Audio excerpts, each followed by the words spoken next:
नमस्कार। रंगों के त्योहार होली की आप सभी को बहुत बहुत बधाई। मैं जनता दल यू मध्य प्रदेश की तरफ से पूरे प्रदेशवासियों को इस रंगोत्सव की बहुत शुभकामनाएं देता हूं और इतना ही कहना चाहता हूं कि जिस प्रकार होली के दिन हम विभिन्न रंगों में रंग कर एक दूसरे को बधाई देते हैं, इस दिन किसी एक रंग का कोई महत्व नहीं होता। ना ही गेरुए रंग का कोई महत्व होता है, ना ही हरे रंग का कोई महत्व होता है, ना ही सफेद रंग का कोई महत्व होता है। लेकिन जब ये तीनों रंग, विभिन्न रंग एक दूसरे पे समा जाते हैं तो जो एक नया रंग निकल के आता है, वही रंग उत्सव का सही मायने है। होली के बाद किसान अपने खेत पे जाते हैं और उन्होंने जो फसल बोई है उसकी कटाई शुरू की जाती है। उस फसल की कटाई के साथ ही हर किसान के घर में खुशहाली आती है। मैं रंग पंचमी की, रंगोत्सव की और किसानों को अपनी मेहनत की फसल कटाई की बहुत बहुत हार्दिक शुभकामनाएं देता हूँ। मैं जनता दल यू मध्य प्रदेश की तरफ से प्रदेश के प्रत्येक पदाधिकारियों की तरफ से, कार्यकर्ताओं की तरफ से प्रदेशवासियों को बधाई देता हूँ और मैं अपनी तरफ से हमारे संगठन के प्रत्येक पदाधिकारियों को रंगोत्सव की बहुत बहुत बधाई प्रेषित करता हूँ। आपको होली मुबारक हो। खूब मस्ती के साथ, शालीनता के साथ हम एक दूसरे से गले मिलें, एक दूसरे के माथे पे रंग लगाएं। यही हमारी भारतीय संस्कृति है, यही हमारी परंपरा है। होली की बहुत बहुत बधाई। धन्यवाद। मध्य प्रदेश में सोमवार शाम मौसम एकदम बदल गया। तेज हवा पानी के साथ कई जिलों में ओले भी गिरे। खेतों में लहलहाती फसलें बिछ गई। मंगलवार सुबह साफ होते ही किसान जब खेतों में पहुंचे तो फसलों को देखकर फूट फूट कर रोने लगे। नर्मदापुरम, राजगढ़, विदिशा में ज्यादा नुकसान बताया जा रहा है। मंदसौर में 35 दिन में तीसरी बार ओले गिरे हैं। यहाँ अफीम की फसलों के डोडे टूट गए। फसल पानी में धुलने से अफीम के पत्ते भी टूट गए। वित्त मंत्री जगदीश देवड़ा ने मंदसौर में खेतों का मुआयना किया। रतलाम, रायसेन और मनावर धार में भी फसलों को नुकसान हुआ है। बड़वानी में खेत में कटी रखी फसल भी आधी उड़ा ले गई। वहीं जबलपुर में कोरोना ने एक बार फिर दस्तक दे दी है। जिले में करीब 58 दिन बाद कोरोना का केस सामने आया।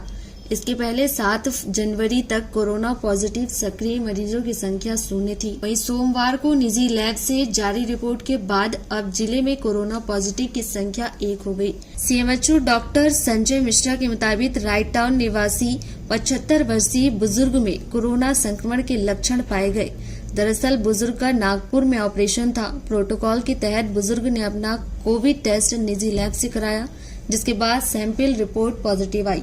वहीं बुजुर्ग के कोरोना संक्रमण का पता चलते ही स्वास्थ्य विभाग की टीम एक बार फिर हरकत में आ गई। मध्य प्रदेश के भोपाल में लग्जरी कार से 24 पेटी शराब पकड़ी। भोपाल में अयोध्या नगर इलाके में पुलिस ने लग्जरी कार से शराब की तस्करी करने वाले 3 तस्करों को गिरफ्तार किया। पुलिस ने कार से 24 पेटी अवैध शराब बरामद की। शराब तस्करों की ड्राई डे पर शराब बेचने की योजना थी। पुलिस अब आरोपियों से पूछताछ कर रही। वहीं इंदौर में फादर लोगों पर धर्म परिवर्तन का दबाव बना रहा। फादर का कहना है कि ईसाई धर्म अपना लो, वह तुम्हारे पिता को गॉड ठीक कर देंगे। गॉड की शरण में आ जाओ, नहीं तो हिंदू धर्म में रहकर तुम बर्बाद हो जाओगे। इंदौर के गांवों में इस तरह का लालच देकर धर्म परिवर्तन के लिए उकसाया जा रहा है। खुड़ैल इलाके में ऑनलाइन बिजनेस करने वाले युवक ने पुलिस में शिकायत की है। पीड़ित युवक ने अपने दोस्त को पूरी बात बताई। इसके बाद हिंदूवादी संगठन से जुड़े प्रीतम गुर्जर व अन्य लोगों से संपर्क किया।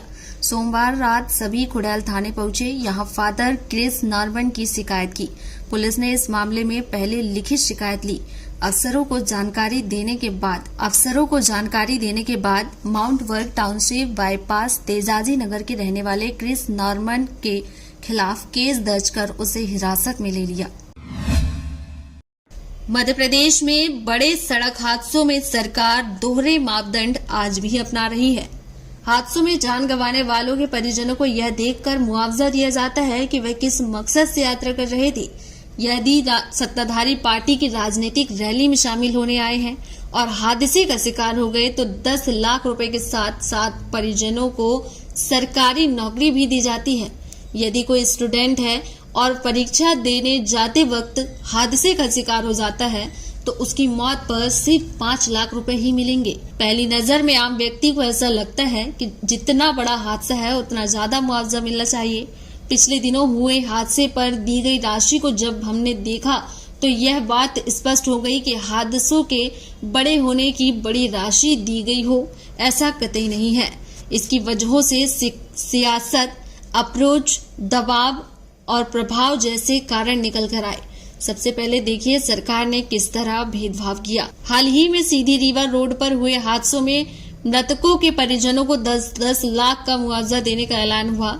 साथ में मृतक परिजन को योग्यता के अनुरूप सरकारी नौकरी की घोषणा भी की।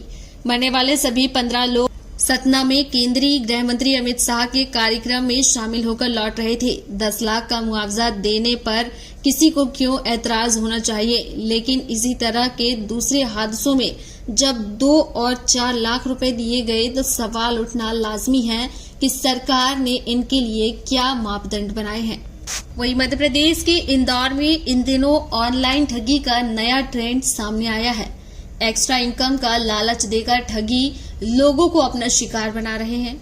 इस एक्स्ट्रा इनकम के लालच में कई अच्छी प्रोफाइल्स के लोग फंस चुके हैं और लाखों रुपए गंवा चुके हैं। आंकड़ों की बात करें तो पिछले 2 महीने में इंदौर में ही आधा दर्जन से ज्यादा लोग इनके इस जाल में फंस चुके हैं।